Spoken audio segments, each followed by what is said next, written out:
A literary fair spearheaded by the Vincentian Association of Writers, Artists and Producers in collaboration with the University of the West Indies Open Campus is set to take place soon. The three-day fair will be held under the theme Celebrating Our Own, showcasing the talent of our local artists. The fair will feature book exhibitions. The book exhibitions will see the launching of several books, paintings, photography and live performances by local artists. Speaking on the upcoming fair, Deborah Dalrymple, head of the UE Open Campus, says together with being a tertiary academic institution, the campus should also be a center for the arts where local culture is portrayed and recognized, as this is important in passing on our culture to the generations to come.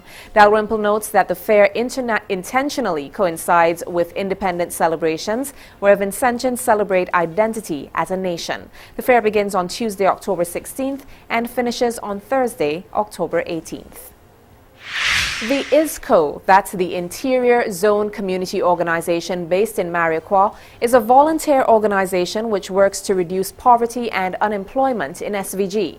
The ISCO is holding a week of activities, and today it hosted what the organization refers to as an educational independence fair and exhibition.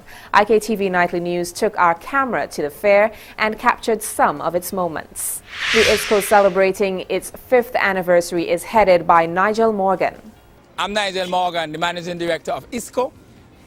ISCO stands for Interior Zone Community Organization. This organization is 5 years old and we are celebrating.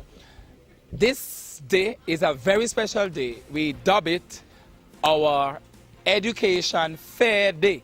This is the day when we are collaborating with several NGOs and government entities to bring education to the community.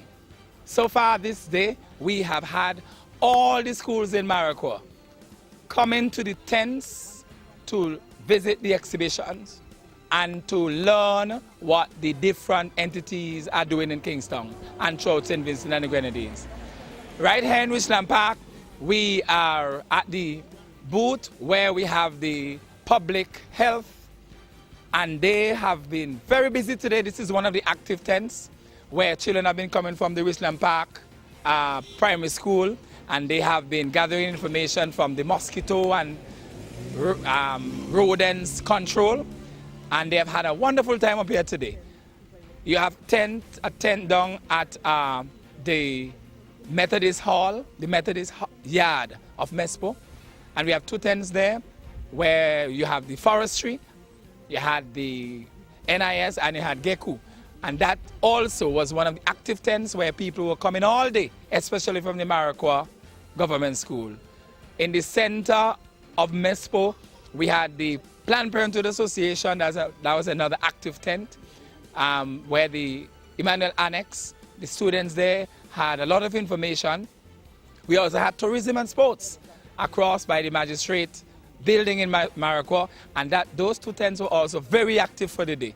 Also very active was the Nemo tent down at the Bacchus Junction. That was one of the very comprehensive tents.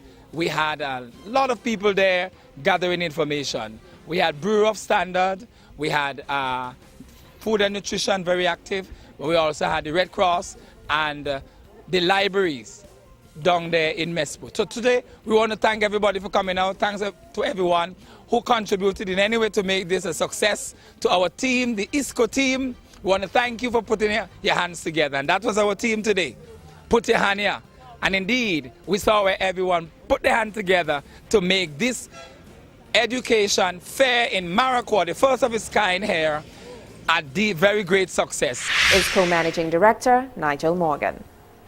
The 6 finalists in the Lions Club St. Vincent South Lyme National Secondary School's public speaking competition are now known. The staging of the final round of the zonal preliminaries took place at the Barrowley Learning Resource Center last Friday. The 6 finalists are Kyle James of the St. Vincent Grammar School, Denane Johnson of the Emmanuel High School, Mesopotamia, Silvorn Lavia of the North Union Secondary, Nyasha Mofford of the St. Vincent Girls High School, Delight Oliver of the Mountain View Adventist Academy, and Lexi Selman of the Bishop's College, Kingstown. Senior Education Officer for Secondary Schools, Carlton Hall, expressed his ministry's satisfaction at the turnout of schools in this year's preliminaries and commended the Lions Club for its commitment and for again hosting the competition. Meanwhile, Chief Judge Teresa Daniel disclosed that the preliminaries this year were of a very high standard and students were very thorough in their research and presentation throughout, and noted that while there were some outstanding presentations in the impromptu category, it still remains a challenge for most students. She made an urgent appeal for teachers to work with students to improve this component of the competition. The finals are set for the Methodist Church Hall in Kingstown on Thursday, October 25th, and students are expected to debate the topic, "In times of economic crises, corruption and fraud have become commonplace. The case of St. Vincent and the Grenadines." The students are this year competing for a new challenge trophy named in honor of deceased charter member Lion Michael De Freitas, MJF. That's the local news. The top stories of the region are up next.